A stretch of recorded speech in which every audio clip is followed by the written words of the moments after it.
Hello, and welcome to the Juneteenth 196 2020 special edition.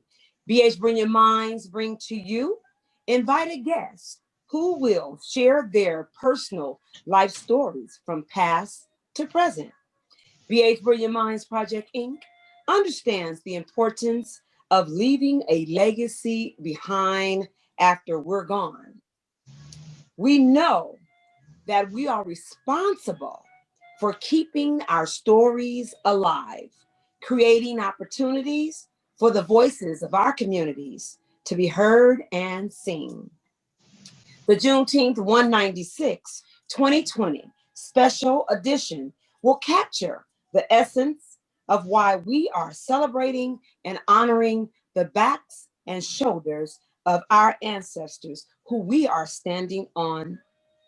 Their faith, their resilience, strength, love, blood, sweat, and tears are the building blocks for the generation to come. We are blowing into the winds of creation as we create and prepare the brilliant minds of the future towards excellence. Just as a friendly reminder, I just wanted to say if you are participating in this interview via Zoom, dial in, or any other social media platform, you give B.H. Brilliant Minds Project Inc. the authorization to record you, your voice, your comments, and take your picture. So this evening, I have a sister that is dear to my heart. And she is one that is putting on another cultural event for African Americans, for us to learn about our history and to celebrate. So I have Miss Wanda, and she's going to share her first name and her last name, and then I will ask her the questions. Hi, Miss So, Wanda. hi, thank you so much for inviting me, Barbara. And thank you, as always, for your continued love and support. And it never fails that, especially when I am not feeling, not having full faith in my endeavors, that when I talk to you, I feel a lot better. So, again, I am grateful for this invitation. Thank you, sis. I My name appreciate. is Wanda Ravernell Stewart. My All right husband now. likes me to, I didn't get married till I was 58 years old. I mean, how old was I? 65. Okay. So, so I have to get used to having a married name. So I, um, I, Wanda Ravernell Stewart is my name. all right, I understand. So our first question for you this evening is kind of threefold, fourfold, all in one. But however, we will walk through them. And it's tell us a little bit about yourself, your upbringing, family, and passion. And we'll start with tell us a little bit about yourself and your upbringing. Um, I was born in Philadelphia, Pennsylvania. I lived on a street of row homes. Almost everybody on that street was African American. Well, everybody on the street was African American, and almost everybody owned that home that they lived in. Um, I was born like halfway through the baby boom, so you never, when you're a kid, they tell you to go outside and play. There's always somebody outside, and I tried to do a count in my mind recently. Um, there were at least 50 kids just in that on the street that I lived on, and like I lived on a side street and this intersecting street and the street over here.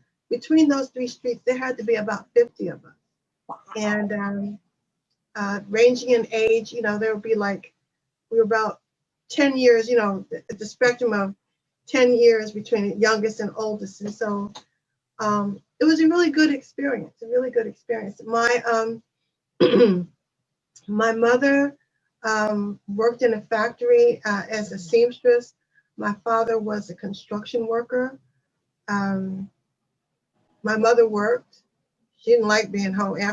She told me herself, after we were 6 weeks old, there were four of us. After we were 6 weeks old, she ready to go back to work. My grandmother was a domestic. My grandfather, and this was unusual for the time, he was a pharmacist. He graduated from college in 1913 and pharmacy school in 1928. Um, Neither of my parents graduated from high school, but they were both curious people, you know. So my mother read 2 newspapers, my father read 3. They weren't that much into books, but you know, they just kept up with things. You know what I'm saying? Um, and so, you know, I grew up in a really fortunate environment. You know, both parents in the home, and anything that I wanted to do, uh, they, you know, did their best to not just meet our needs but our wants as well. So, and also my extended family, my mother's family lived around the corner and down the block. Her aunts lived 2 blocks. So you know what I'm saying? So Yes, community yeah, all so I together. definitely had that sense. So that was my upbringing. What was unusual was that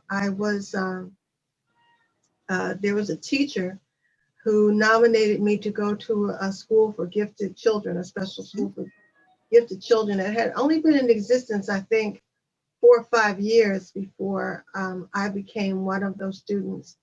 And so that was the thing that was different. And um, there's a Facebook group now with some of us from, it's called Masterman the Early Years. And so all of us are talking about, you know, how that school gave us such a firm foundation. And one thing that I think is significant is that when you go to a school or you belong to something where people like being there, you thrive, right? And so if you go to a school and nobody wants to be there, then everybody's down on it.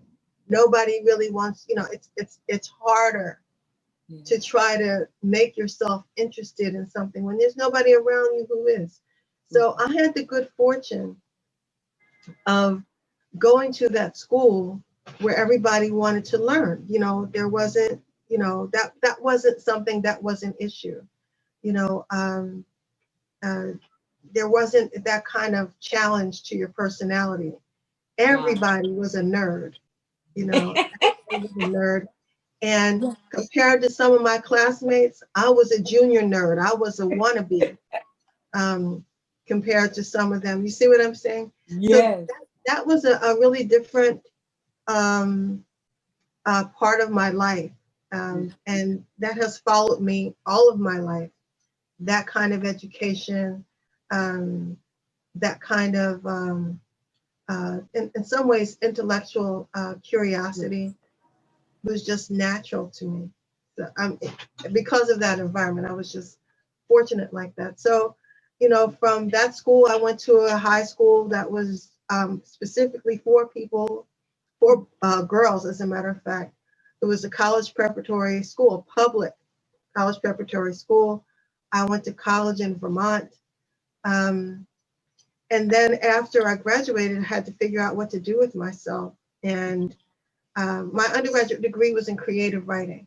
But um, my intent had been, because, you know, I had read about this from junior high on, my intent was, okay, I'll become a fiction writer and I'll write short stories in magazines and so forth. But I just wasn't that good. You know, I was good enough to graduate from college, but wasn't that good. And, you know, people weren't accepting my stories. So I was like, okay, well, you have to do something with your life. Right. So I decided to apply to graduate school for journalism. Stanford University offered me a fellowship. I came here in 1978 to California from Philadelphia in 1978. 10 months later, I hated Stanford. 10 months later, I was looking for a job in the Black press. So I Mm. sent a letter to Carlton Goodlett, who was the publisher of, oh, I'm going to mess up the name of the publication. May have been the Bayview Sun Reporter. Sun Oh, Reporter. He referred me to an organization in Oakland that was hiring people, people of color actually at that time, mostly Black, and they had a community newspaper. And mm. that was my first job in journalism. And to some degree or another, up until my retirement from the San Francisco Chronicle in 2007, I had a job in the media. That is awesome.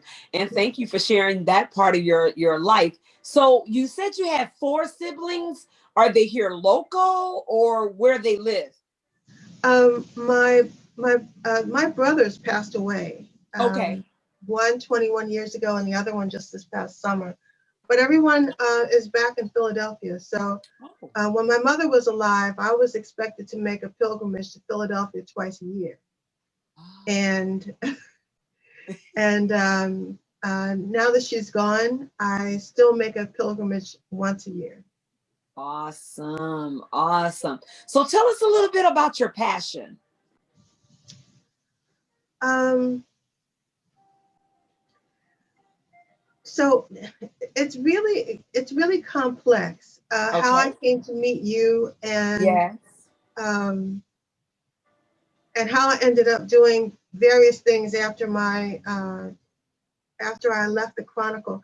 So one of the things that was always going on, I was always in a white environment. When Mm-hmm. I was in college one time, there was a girl, I never will forget it. It's almost 50 years ago now. Mm-hmm. She walked up to me in the dorm bathroom and said, well, how does it feel to be a raisin in a rice pudding? Oh my goodness. Yes. Wow. On top of that, she was from the South. Oh I did my. not know what to do in response to that, but um, it turns out that I was quite often Yeah. the raisin or one of the few raisins in the rice pudding. And so this makes you acutely aware Mm-hmm. of the values that you grew up with. I mean, I took all of that for granted when I was a kid.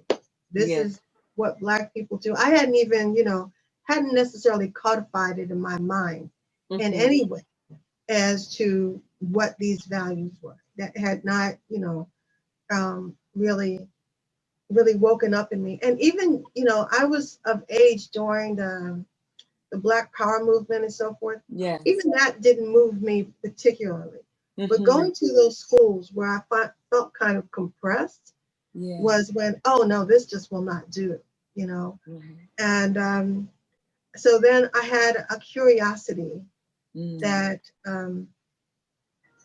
I had a certain kind of curiosity, but not the way most people do it. Most people are like, they'll read Black history, Yeah. this is the first Black person who did this. This is the first Black person who did this. Those things didn't necessarily interest me. I Mm-hmm. came by it in terms of wanting to be a writer and wanting to see how did other Black people think? How Yeah. did other Black people write about themselves? So there were, when I was young, there weren't that many Black female writers. There was Toni Morrison. Alice Walker was very young.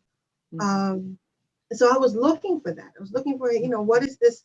How do I make this expression? Yeah. So that was what I was interested in. At the same time, I was kind of making this transition as to what I felt about spirituality. I was raised in an Episcopal church. Mm-hmm. The first Black Episcopal church in the country is my home church. It's the church my Yeah. grandfather went to. My mother went there, and of course, I was baptized there. And but I ended up going to an alternate church and what they were talking about was empowerment and how you Mm-hmm. empower yourself, um, how to think so that you are empowering yourself. So that, at that time, this was what, 1977. And so that was the beginning of, at that point in bookstores, you went to Uh-oh. I think It usually freezes for. all righty. Okay, so I was answering the question about my background and my passion. Yes. And so I wanted to say how I got to that. So, you know, one of the things that he was talking about, and this was I think the same year that I joined this church was like right around when the first Roots TV series came on. Ah. And so there were a lot of people who were, you know, interested, especially Black folks. It's like, oh my goodness, you know, we can make the link to Africa, and um, and this link to Africa became something that people were no longer ashamed of, you know, Right. because it was like, oh, you African, you know, that was something that was a put down. The darker you were, and so forth. But you know, the Black Mhm. Arts movement had really helped with that, but also there had just been a shift, a kind of mental shift in among Black people. And so so this particular pastor was saying that Jesus was Black, But yeah, and yes. and as far as he was concerned, this did not need to be a literal thing. Absolutely. If, because he just said this is, you know, just a plain fact. If man is made, and that's what they use in those terms, not man and women, just man. If man is made in God's image, Mhm. and I am a man, I count as that image. Therefore, for me, Jesus is Black. God Mhm. is Black because that's what I am, right? Yes. So, so that was like illuminating, you know, and also it was like, how can you, if you can't see yourself doing something, if you can't see yourself as the co-creator of the universe, then how are you supposed to do that? Right. You know, you have to see yourself doing that. So maybe Absolutely. you're not seeing anybody else, but you have to see yourself. So he gave us meditation exercises on how to see ourselves, how to manifest what we wanted to happen in the world and so forth for ourselves, for our families and individuals. You know, what are you aiming for? Yes. And you know, the testimony in the church was not about Jesus, but Mhm. about how were we thinking and what did we accomplish by thinking positive. And you know, so anyway, I ended up having a conversation with him because this was also the year after the year that Endazaki Shangi's play for colored girls who considered suicide when the rainbow was enough. That's when that was, you know, really popular. Um, she was a voice for young women in general, but Black women in particular. It's like this is, you know, this is our reality, right? Yes. And at the end, the closing, and I feel, you know, it's 40 some years since she wrote this play, so I'm not giving away any state secret. But the last line in the play, after a woman had suffered a great tragedy, was that she said, I found God in myself and Wow. I loved her Mm. fiercely. So I went right back to this church and I said to the pastor, I said, well, if this is the case, shouldn't it be for me as a woman that God should be female? And he thought for 1 second and he said, yes, you're right. Mm. Fast forward 3 years. I'm in Oakland, California, walking down Telegraph Avenue. I see a sign up on a telephone pole. Now, back in the day, that's how you find out that something was going on. People put up Mm. signs, you know, flyers and so forth. And it said, uh, Black Goddesses. And then there was a subtitle. I didn't even get that far. Mm. I just thought, Black Goddesses, you know, because we're already talking about the Black woman. And this is before Karen Senefru's Right. really well-known art exhibit. If a Black woman is God, then here's somebody who knows about Black goddesses. I go to her lectures, one thing leads to another, and I find out that thriving in the United States is one of the branches of the surviving um, of a surviving African spirituality. And it's called Lukumi, and it has, it has gods and goddesses. It has a God that everyone prays to. But in any event, I decided right away, it's like, oh, if I'm called to be a part of this, then I'm going to do that. And so that's how that particular branch of my spiritual life happened. Fast forward 18 years from my initiation. I was initiated into this tradition in 1985. Nearly 20 years later, I meet my now husband. And he said something to me that really struck me, which was that as in large part, African Americans are not particularly interested. This has been my experience, and especially at that time, are not particularly interested in leaving Christianity and becoming something else. They liked their churches, they liked Jesus, they liked the way that they worship. The Black church is unique. It's a unique cultural phenomenon on its own. They were comfortable with that. They weren't interested in converting into something else, even though its roots were African. That's not what concerned me at all. What concerned me, and my husband was the one that helped me understand this, was that it was clear that because of the way that we behave, that African Americans are very much interested in their history, in their ancestors. You can't go to a Black person's house, or at least especially when I was young. I'm not sure how it is now. But when I was young, when I was a kid, you went to the Black person's house, somewhere there was a special corner where there was the Bible, where there were the elders, pictures of the elders and their ancestors. There was a picture of Jesus. Later on, a picture of John F. Kennedy, then Martin Luther King, then Robert Kennedy. These were all in a certain area in the house. You could count on that. Those were the general elements. If it wasn't all of that, at least there was a Bible somewhere, and those pictures of the elders and the ancestors were somewhere prominent. So we were thinking about that. And they could, in many families, and I can't say that this is true universally, but there were enough that I noticed that, there was considerable interest in the ones who had gone before us. And so then, there was a natural hunger for African Americans about who were their antecedents. So,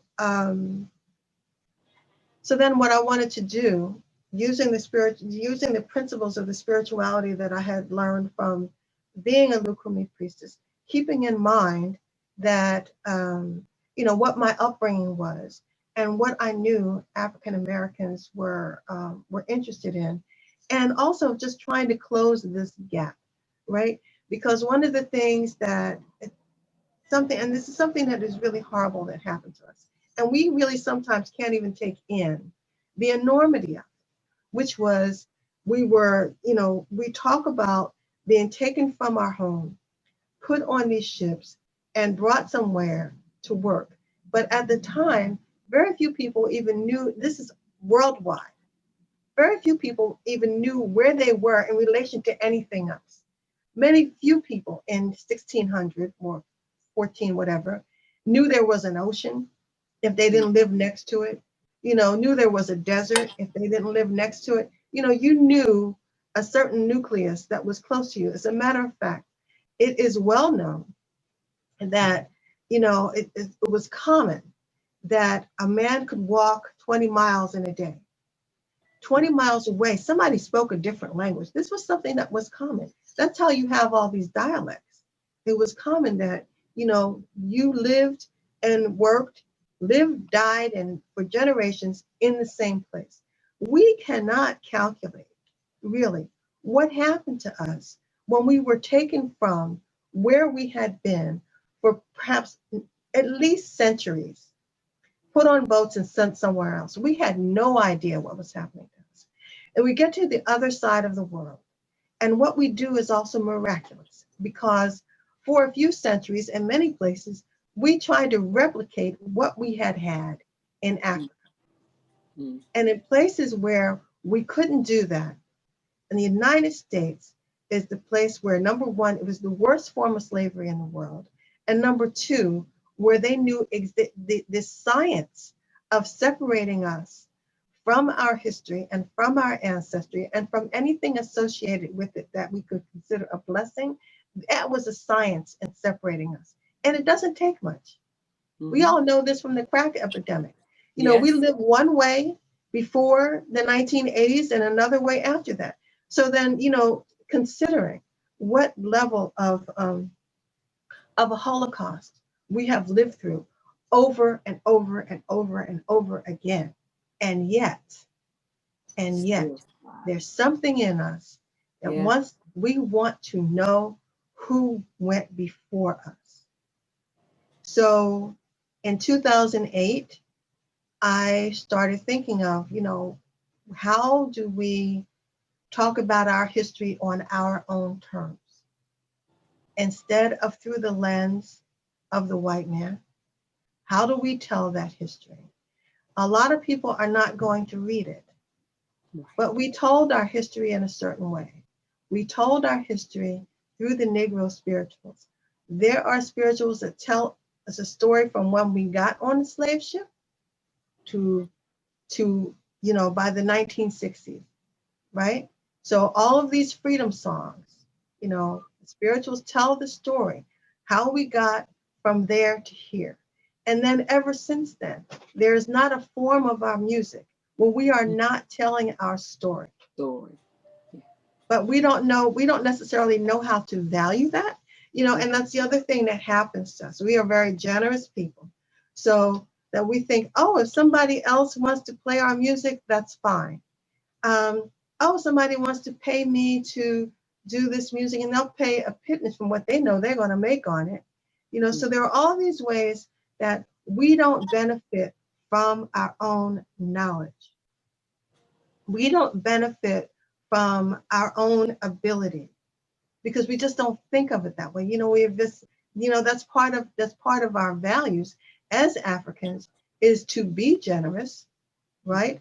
And that whatever you have to offer in the moment. You know what I'm saying? Mm-hmm. And so, there is the necessity of us being able to value ourselves in that way and to tell our story according to how we think, according to what our experience is.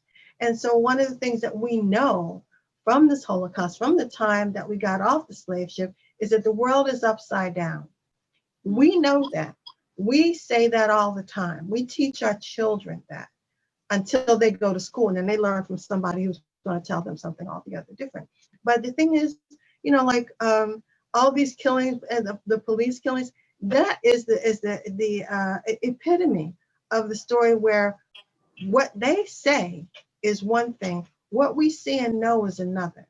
Mm-hmm. So then we have to stay in that place at all times when we are facing what I call empire, when we are facing white supremacy and racism, et cetera, is that we have to center ourselves in us and what we know and trust that it is valuable. One of the ways that we know is valuable, the voter suppression, that's because it's valuable, Anytime they're trying to repress something that we're doing, that is because it has value. It's going to mean something somewhere.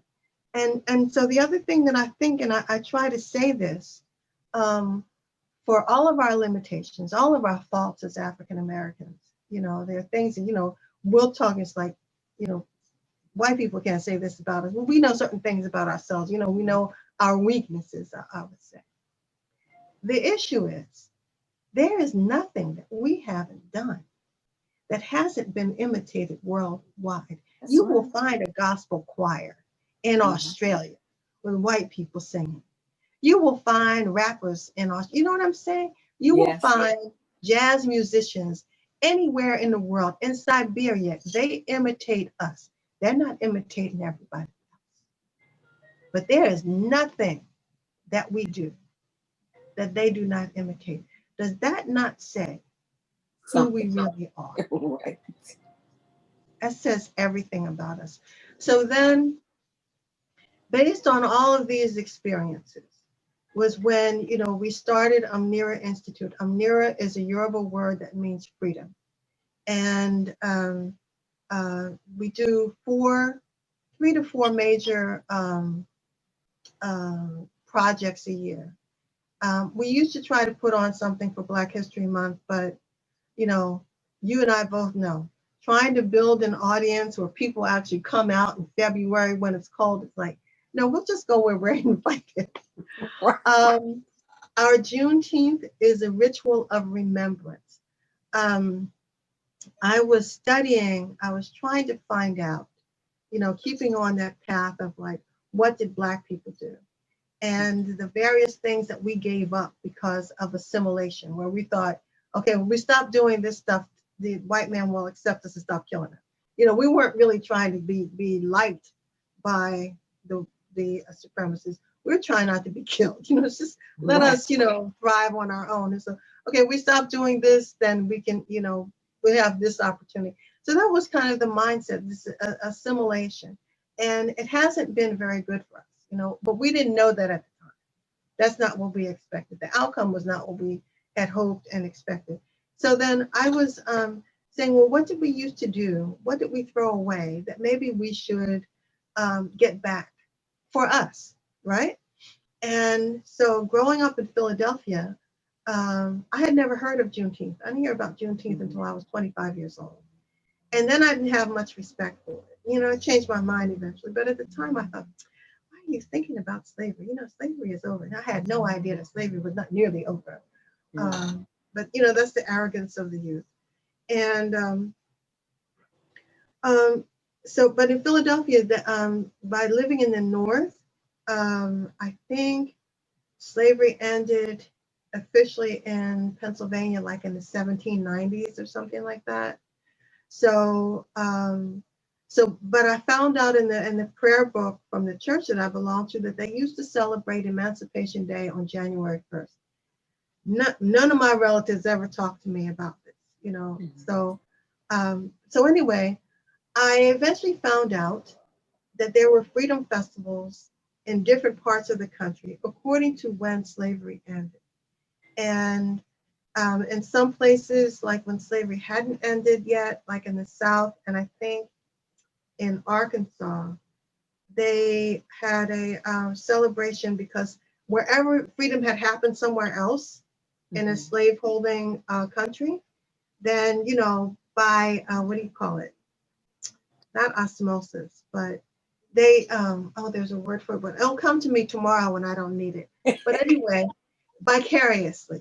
They would vicariously celebrate the freedom. So they would celebrate, I forget the day that Haiti's revolution, they celebrated in the 1834, I think it was August 1st, 1834 in Jamaica or all the British colonies, that Emancipation Day. There's something August 8th, but anyway, I had a book, Freedom Festivals, right? And so I found out that the one that was most prominent was Juneteenth. Actually one of the later ones, because it came in 1865. But I found out about Juneteenth, and then I was reading about Juneteenth, and they were talking about what happened during the course of the day, right? So I'm seeing Juneteenth in Oakland and in Berkeley and so forth, and it's a festival. There's the parade, there's I hadn't seen parades, but people gather to sell things, and they have music and so forth. When I was reading about the one in how it started off was in the morning, they went to church. In the morning, they gathered to thank God for their freedom. That's the first thing they did. They talked about what things had been, how it had been, so they would not forget. how it had been during slavery. The first few years, that's, that's what they did, right? So then in the afternoon, especially in Texas, they have the rodeos, they have the parades, they have the beauty contests and so forth. But in the morning, they remembered. And so that's what I wanted to replicate. Mm-hmm. The Juneteenth ritual of remembrance was to replicate that this was a holy day and to treat it like that. The twist that I put on it, of course, was that, when these Africans were captured and brought to this world, they were not speaking English. Most of them didn't know anything about Jesus, although in the Congo, there were Christians starting in the late 1400s. So that was true. There were also Christians. I think sometimes people say that Christianity actually started in Ethiopia. So, here were Africans who were Christian, right? And then there was a period of time between like 1100 and 1400 where there were scholars who were Christians, Jews, and Muslims. And it was common for them to exchange information. They lived near each other in certain places, especially in Europe, but also in Northern Africa. So then, and then the way that things work, because racism really didn't come into play as a construct until the 1600s. So before that, it was common for rich Black people to travel to Europe, to travel to Asia, and so they're all exchanging information. So when you're talking about Muslims, some of them would have been Black. You're talking about Christians, some of them would have been Black. Talking about Jews, some of them would have been Black. And so since I thought of that, that there were these people who would have been somehow or another, there would have been Jews, Christians, and Muslims who came on those ships. It is well documented that 20% of the Black people who came to the South were Muslims. That's well documented. And then, of course, there were people who had brought their indigenous traditions with them. And I knew of 3 indigenous traditions from Africa, and that were, being practiced in the United States. I was part of one, the Yoruba people of West Africa. The expression through which I found it came out of Cuba. Africans went to Cuba, Cubans came to the United States. So that's how my link to this. But then there's Vodou. That's the indigenous tradition in Haiti that came out of Dahomey, and also in what is present day Nigeria. And then there were the Congo. A lot of the Congo came first. And again, there was also a Christian church there was a Christian queen in the Congo around that time. But most people were practicing whatever their ancestors had. And so then I thought it's important that when these people landed here, when our ancestors landed here, they did not speak English. Mm-hmm. And when they got off those boats, they kneeled down and they prayed to somebody. And that's another one of the lies that was constructed about us, was that, it was okay for us to be enslaved because we didn't know God. And it's not true. It's not true. You can't give something to somebody that they don't already have, right? So, they couldn't teach us about some God unless we knew what they could possibly be talking about, And so then that concept of there being a creator and to be constantly thankful to that creator under any and all circumstances, that was not something that was new to us. The only thing that was really new to us was the language, right? But so and then there's the other thing that I found out about, because I was under the impression that in the United States, we were the only area where we didn't keep something from Africa. We didn't keep a tradition that, lasted in spite of slavery. And I found out I was wrong. The tradition that continued is the ring shout. And it's done, the McIntosh County Shouters have done it since it had been done. So it's at least 20 generations where they have done this. And this is a family in McIntosh County, Georgia. They're still there. They present these songs from this tradition. You can find them at Smithsonian channel, I believe. But anyway, the first song that they sing, and this is what I think is really important. It's almost like a Genesis chapter for Black people in this country. The first song is, and I'm going to mangle the melody, but I'm going to try. Knee bone in the morning, oh, knee bone, I put my knee bone to the ground. Oh, Lord, knee bone bend. And so that is code. The first song. They sang as soon as they got off the slave ship, they kneeled down to pray. They're talking about their knee. And they're talking about that bone, which means they're talking about the bones of their ancestors. No matter what, that is the opening song. That is the call to God. Right away. And so then there was no level of faith that these oppressors could give us that we didn't already have. Not a piece of it. Not a piece. So that's how, so that was Juneteenth. We added 2 other annual observations. One, because so much of Black history in this country is tragic, and we're just, one thing after the other, Black History Month, Martin Luther King's birthday, and just suffering. And so we decided to hold the Black Eyed Pea Festival. Yes. Because see what you just did? All you have to do is say Black Eyed Peas to Black folks, and they do where, when, I'll bring my own fork. Oh no, I don't eat Black Eyed Peas at anybody's house, or the clock stops on January 1st if you don't have Black Eyed Peas. Somebody got to find somewhere, right? So the Black Eyed Pea Festival is a joyful celebration of African American tradition, food music, and through food music. And so then we make sure that our purpose is met in that, in Africa. And so also Black Eyed Peas come from Africa. And so, and they are cultivated. There's something that they do. It's an alternate crop because there's something they do that refurbishes or that renews the land. It helps with the soil.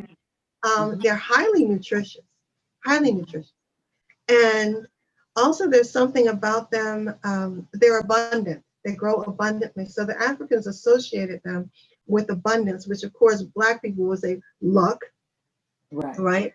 And so then on New Year's Day, then you invoke, not the spirit of, but what you see plainly in this particular food is that it is abundant and nutritious.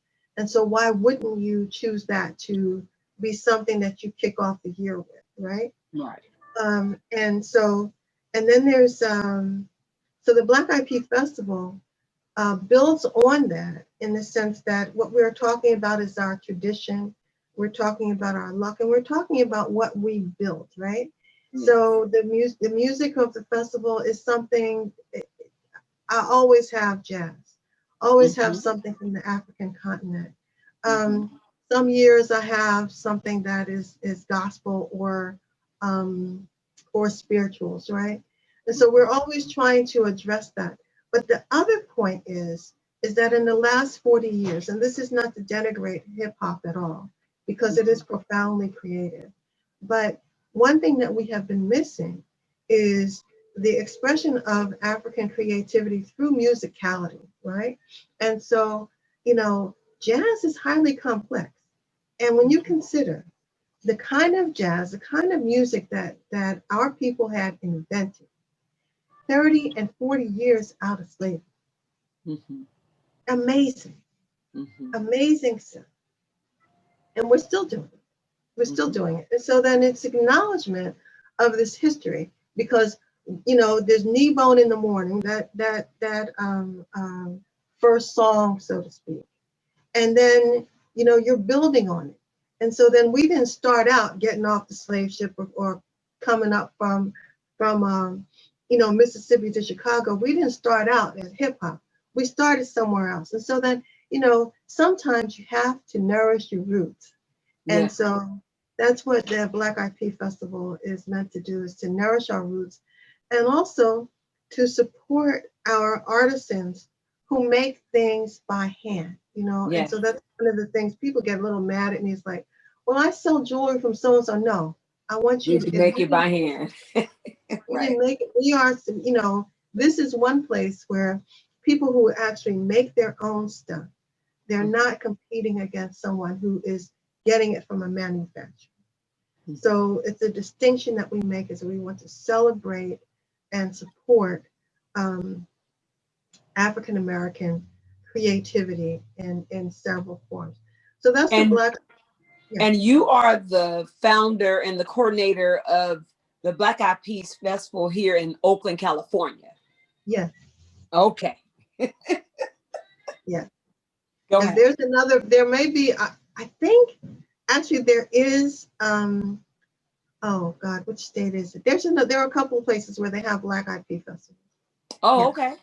Yeah. But Well, I only know yours. yeah, I mean, not trying to be biased or nothing like that, but right. And there's a Greens festival that used to happen in East Oh, Palo Alto. I'm not sure they still do it, but they also have one in Georgia, a Greens okay. festival. Yeah, right. Um, and so that's the Black Eyed Pea Festival, and that's in September. The first one was in 2014. We didn't have one this year because of COVID. Yes. And then we close out our year with African American Day of the Ancestors.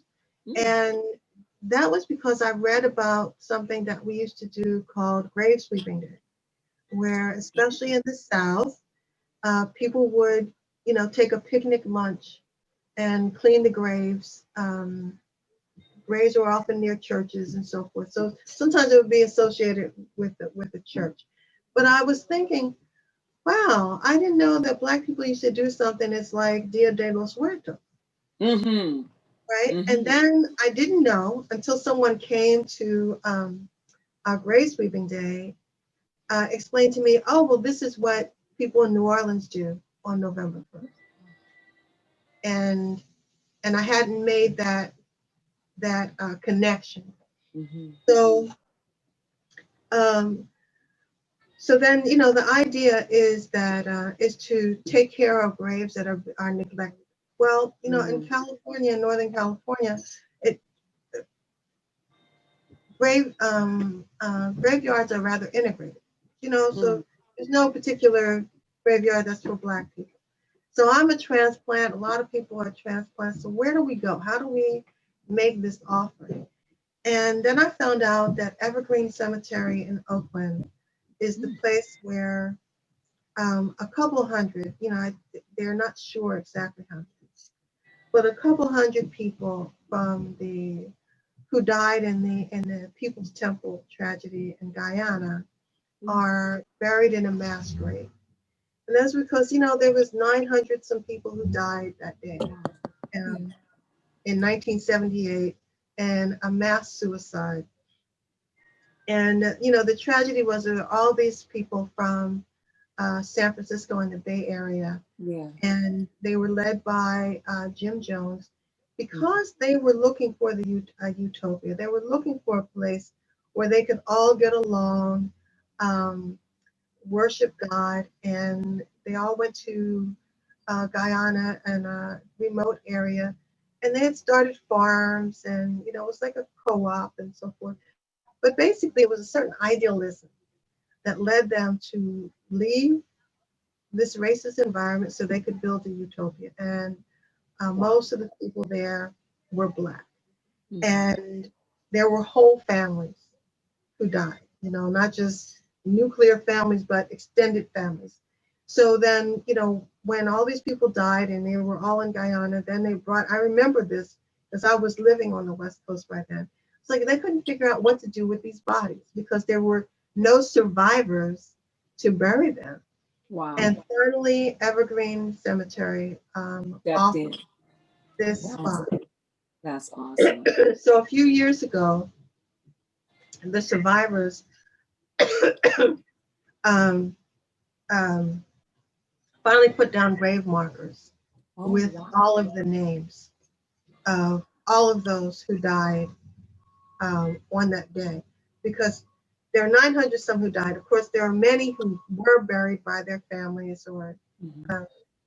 but then there were all these people who were not, and Right. so they were in this mass grave, and they put all of the names there. And so, by necessity, we know that this is a grave that is going to be neglected because who would be the natural survivors are not alive.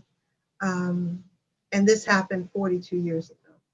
So we decided to symbolically sweep these graves and acknowledge all of the people who were not buried, who went to um, who died unknown. And we know that this happened a lot. There's one of the songs that the Georgia Sea Island singers, who also did Ring Jump. Well, one of their songs is about the fact that when the uh, oppressors wanted to punish us for something, they would not allow us to bury our dead, Wow. or someone would have, and even this was still happening in the 1960s. You couldn't go cut somebody down from the tree that they had been lynched in because there was punishment for that. So the punishment was that not only can we take your life, but we can desecrate your body in death. And we will Jeez. do it purposefully. And if you try to do something about it, you will pay for that. And so then, so Grave Sweeping Day was not just about these poor people who were entombed here because no one was able to mourn them, but also all the times that our people went to their death unmourned, without ritual of burial, without the love of a homegoing, right? And so that's what we endeavor to do in sweeping this grave. We usually use a ritual broom. We sing the songs for the ancestors, and um, try to symbolically show love for those who are, and then we don't know how many are at the bottom of the ocean. A friend of mine who grew up in Mississippi told me that when they got Emmett Till's body out of she was what? She was 8 years old, I think. Yeah, 8 years old when Emmett Till was killed. She told me when they finally got his body out of the river, there are other bodies there. And same for the bodies that they got out of the river when those three civil rights workers were killed in, I think, 1964. So this was something, this kind of terrorism and uh, the abuse of the Black body is something that, we don't talk about it nearly enough. We do not, talk about it nearly enough about, what that is, what it does, and what we then get to think about ourselves. So the song goes, uh, throw me, and again, forgive the listeners, I never said I could sing. I never said that. And so you'll find out I'm not lying. Throw me anywhere, Lord, in that old field. Throw me anywhere, Lord, in that old field. Don't care how you do me in that old field. Throw me anywhere, Lord, in that old field. And there's a kind of dance that goes with it. And I forgot to say how I discovered, that there was a living remnant of African ritual here, was with the ring shout, was that the shout is the movement of the feet. The shouters, who are the so-called dancers, move in a counterclockwise circle. The stories that they're talking about are ancestral. You know, there's different songs that are saying something about our history as African Americans. So they're honoring the ancestors, and they're in this circle, right? And then this particular one, Throw Me Anywhere, it's done, and it's the pantomime that goes with it is actually about this body. They're not being able to take care of this body, and so part of that dance they call it is associated with, you know, a way that they pray for the spirit to come, for the angels, which in African way of looking at it would have been, there's the vulture is associated with carrion, and that if something is left to rot, the vulture comes to get it. And the vulture comes and waits to see, is this really dead? Can I take it? And then they fly away.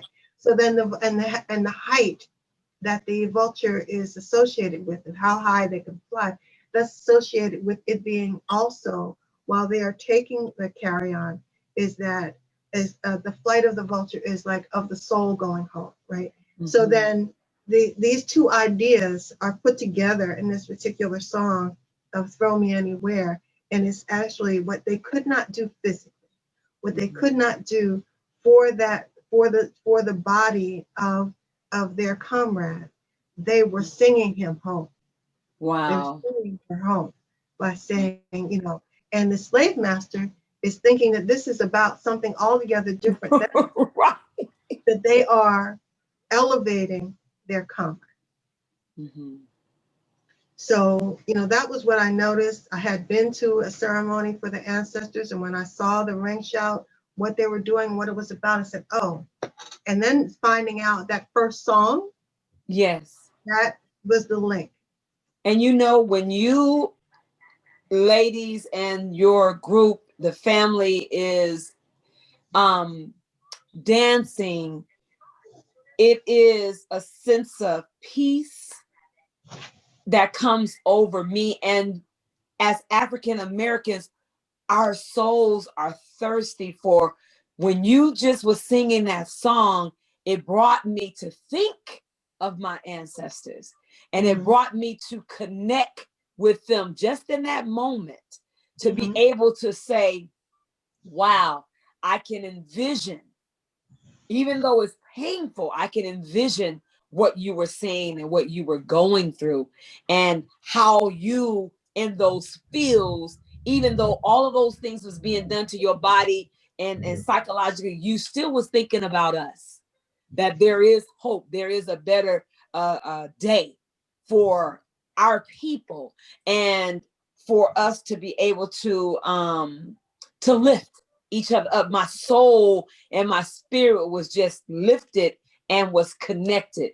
And that's the beauty that I love about the Black Eyed Peas Festival and our Juneteenth, is that the hunger in me for my ancestors, for me grabbing onto them, those are the days that I really get the opportunity to, like, on their feet, on their legs, holding on, like, you know, it's like, I feel you, I see you, I want you, you know, and it's like embracing them and embracing our culture.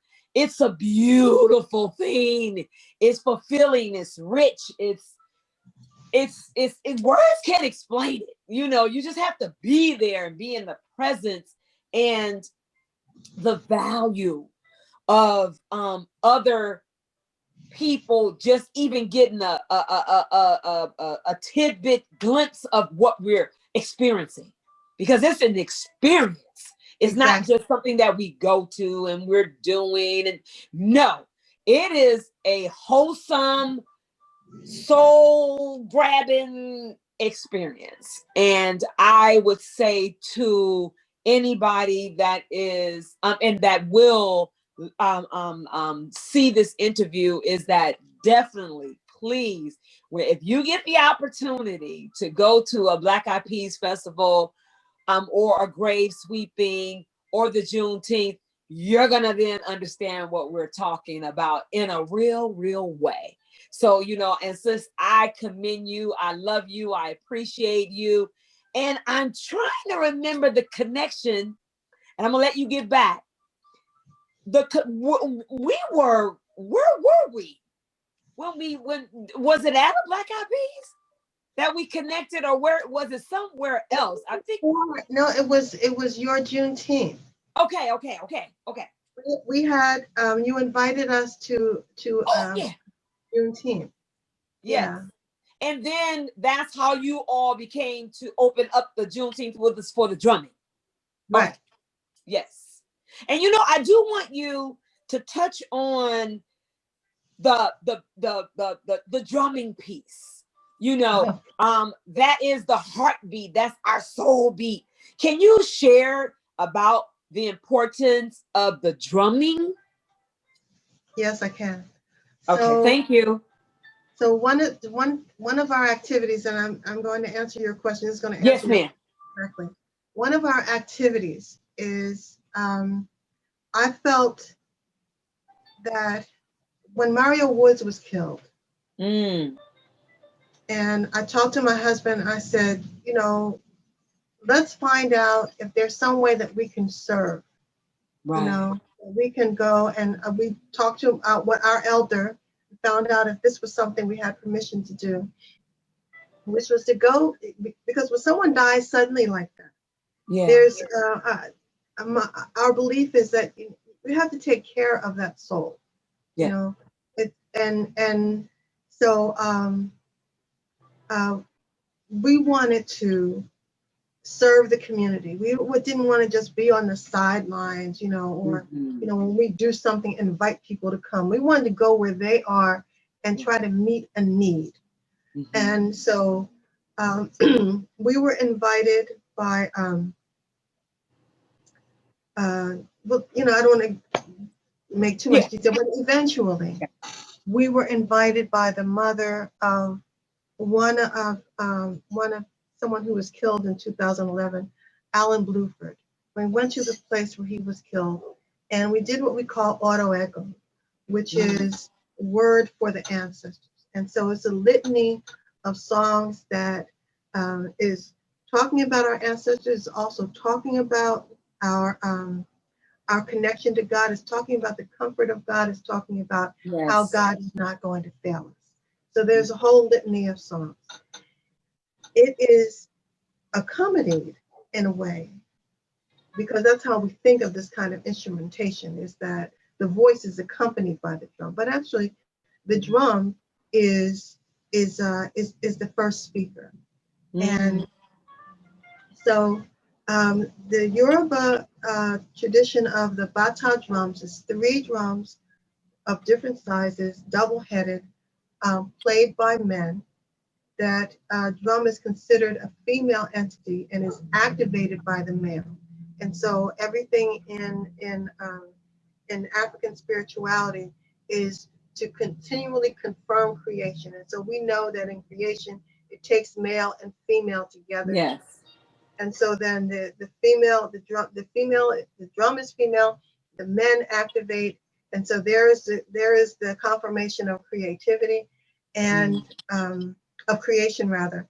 And so then the drum has its own language, and people who speak in tongues know that there's something that often is different than an organized way of speaking, but it is the earth speaking through us, and so we know the terms of the earth. We know how the wind speaks to us, how the ocean speaks to us, the river, et cetera, et cetera. And so some of the rhythms and patterns are imitating the sources of creation that we witness, right?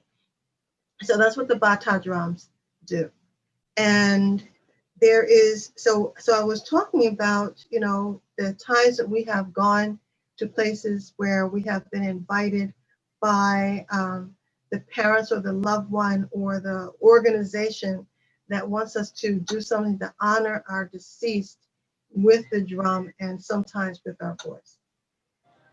We have found, and so these are Christian women who are the mothers of our beloved martyrs. They don't know anything about what this drum is doing. Mm-hmm. We do, right? Right. There would be a time in a portion of the drum when they might be talking among themselves. They will stop and come get close. Mm. They will tell us that sound heals. Yeah. And this is another thing that we have to remember is that Africans were very practical people. Yeah. And so there were nothing is superfluous. Nothing is done without there being a purpose and that they expected to know the outcome of it. So there wasn't just a pretty thing for the sake of something pretty. It wasn't a little ditty for the sake of entertainment. No, Right. This particular holy expression is expected to heal. If it doesn't, it is not working. Mm-hmm. So the men who play those drums, they're not just playing any old thing they feel like. No, this is a beginning, a middle, and end that has been at least a couple thousand years history in it. It's like, so therefore, they know the efficacy of it. They know this medicine. That is also the reason why the oppressor doesn't want us to have it. Mm-hmm. It is something you cannot measure as to why it works. That's right. So, and then in their minds, because of the way it's done, and it's not scientific in their eyes, or they can't measure it, like you just said, then it doesn't resonate. It's like, oh, that doesn't mean anything, or that doesn't work. But for us, it does. Go ahead. Exactly. So that's that's the drum. That's the drum. Some people they feel agitated. When they hear it. There are times we've gone places people really don't like it.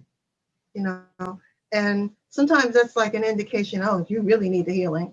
And other people are like, oh my God, I never knew.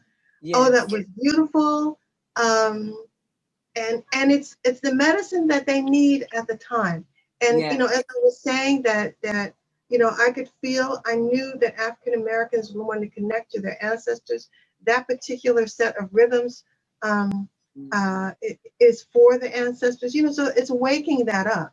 That's deliberately what it is. And as I said, we're not trying to convince anybody that they shouldn't worship what they want to worship, but sometimes you got to water the roots, right? Mm-hmm. And so that drumming, that sound is watering the roots of your soul. And so maybe once a year you go somewhere and you hear these drums, and you nourish your roots. And nobody says you have to start playing these drums. Nobody says you have to do this all the time. But at least sometime you'll be able to hear something that will soothe your soul. Woo! We did something. There was a went to the Berkeley Senior Center, and a woman invited us to. It was it was a Baptist convention, and they have conferences, and so there was one for Oakland, and so they had people from various churches, and I have to say we turned the place out. Like you normally do. You guys do that. they so you see them, we're on the stage and we're seeing them holding their chairs like, this is not. And the others are like, yeah. Yeah. But there, the leadership of that particular group, they were like gripping their chairs like, I am not going to respond to this. But they got over it. We heard all, it was, and so we had agreed on a certain price. And they didn't want to pay. And I said, it's okay. We have grants, it'll cover us. Going, girl, 2 weeks later, we got a check. They said, oh no, how much do they usually get? That's right. And then they sent the check. And you know that I just, as again, like I said earlier, the wealth of information that you have regarding our people, I thank you for sharing the information that you've shared tonight. And I have a word. First of all, what are you doing for self-care? Let me ask that question, and then I'll go into the other one. And then I have Well, one, and we winding it up. I hadn't been doing nearly enough. And I Okay. was just sinking deeper and deeper into my chair. And I guess it's about 3 weeks ago, I roused myself to go for a little walk. Mm-hmm. And now the walk is like twice as long as it was, and also twice a day, So Okay.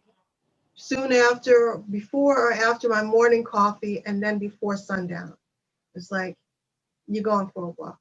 So I would just drag my hiney on out here. And and then I found out, especially after about 3 blocks, I would be thinking, my thoughts would clear and so Clear. forth. And then when I'd be almost home, it's like, oh, I'm almost back already. Mm-hmm. So those twice a day walks have actually been doing me a whole lot of good. Wow.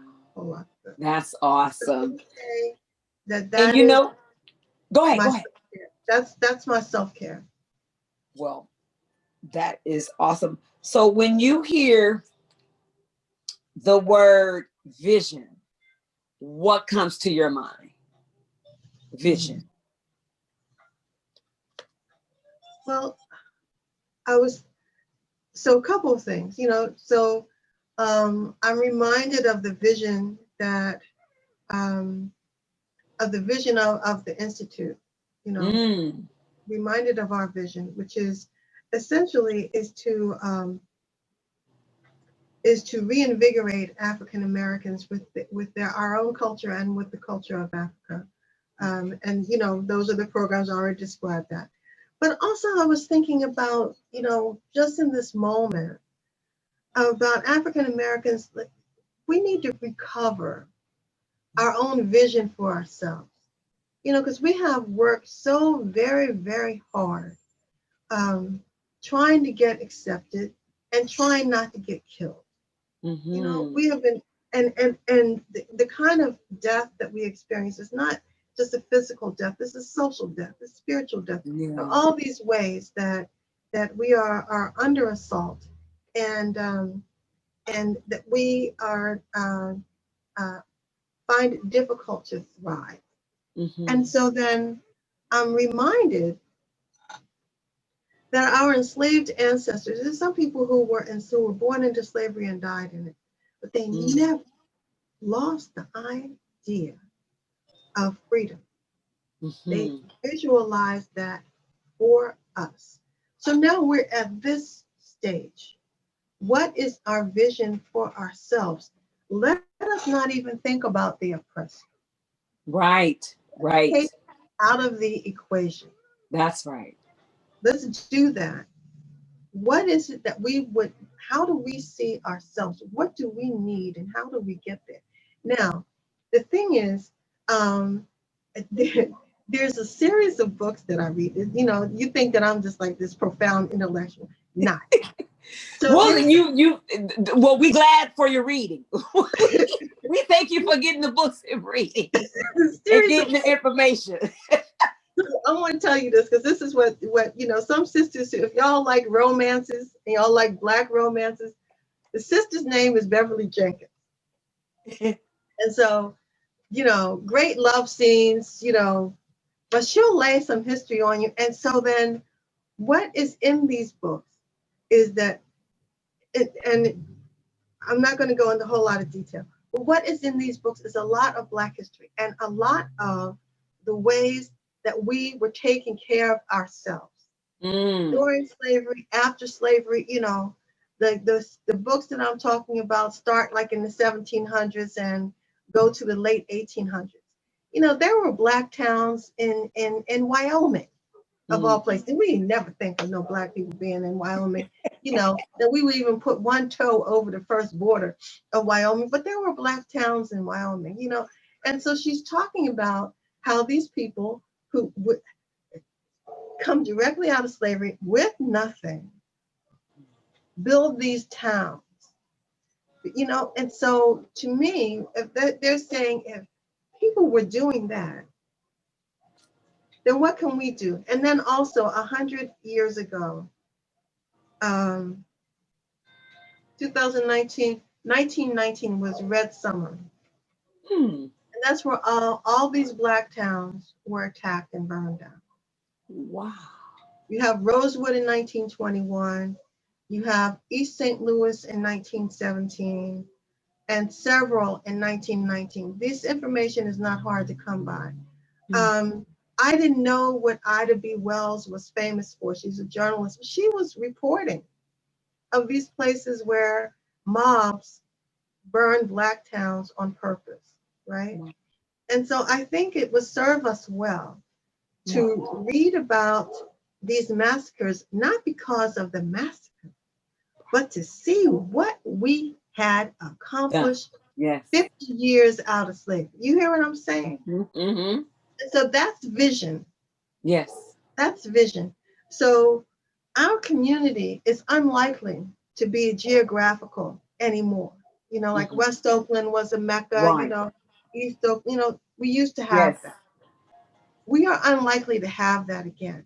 But certainly because of technology, we can most certainly figure out how to have a vision for ourselves. Yeah. I leave that to the young people. I don't even like typing. So I still handwrite a lot of my stuff. You see what I'm saying? And me too. So what I'm saying is I leave that to the young people. It's like, there is a way. I'm leaving that at your feet. We have crossed this bridge. We have done what we could. We have made our mistakes. God help us. But now we turn it over to you. This is what we used to have. Reimagine it for us in another form. Yes. Bring us home. Yes. Yes. And with this last question is, what would you like to create, share, or leave to the world for your legacy?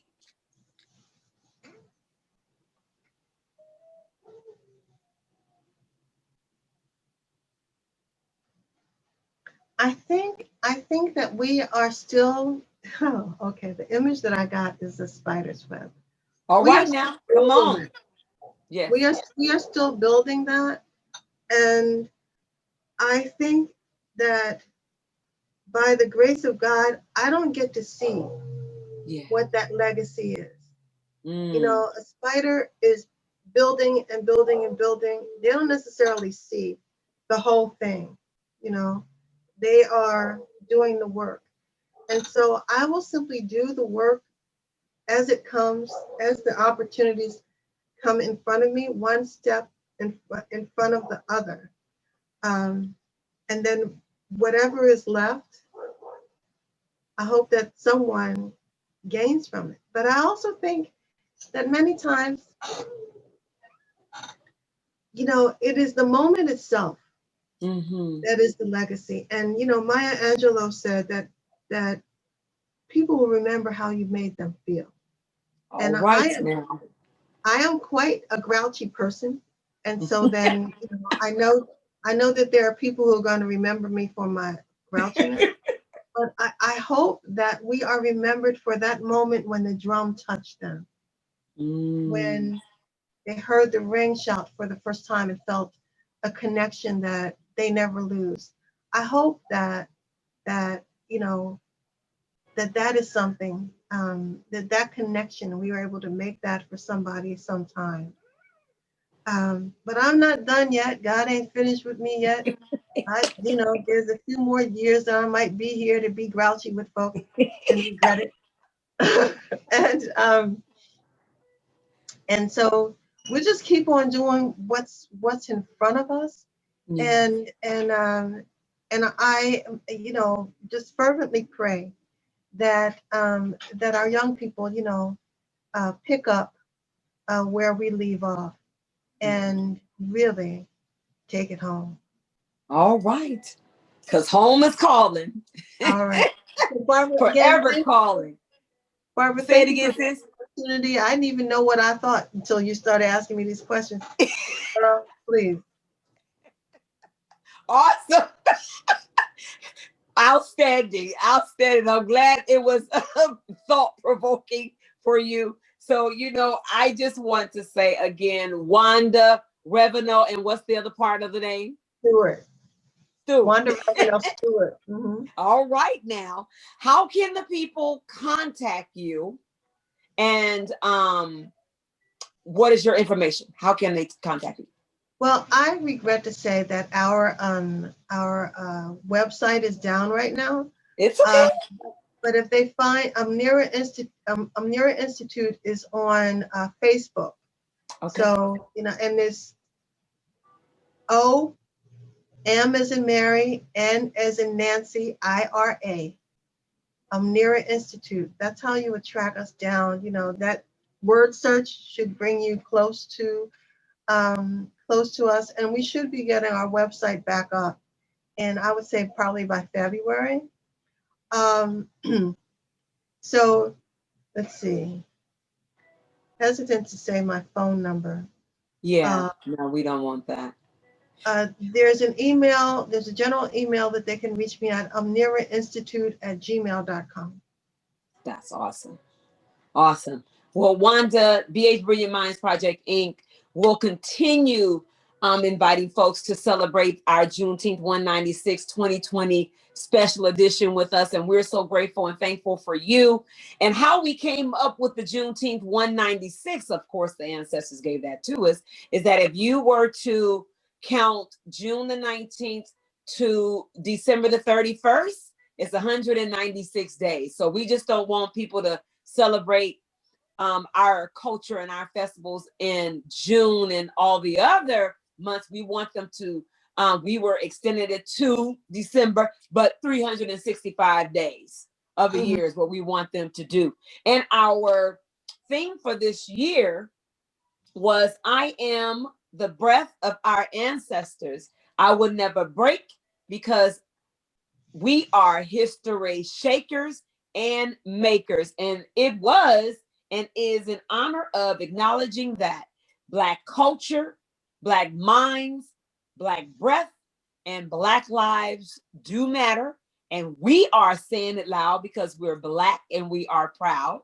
Amen. And we definitely want to thank our sponsorer, Winrose Fund of the Human Council Foundation. Winrose Fund of the Council Foundation. So, like we said earlier, if you participate in this interview, you give B.H. Brilliant Minds Project, Inc. the authorization to record you, your voice, your comments, and take your picture. And everything will be uploaded that you can send folks to check out your interview on www.B-HBrilliantMinds.org. www.B-HBrilliantMinds.org. And you can also check out, it will be uploaded to our YouTube channel. Again, we want to say thank you, Wanda. I appreciate you, the love for a sister.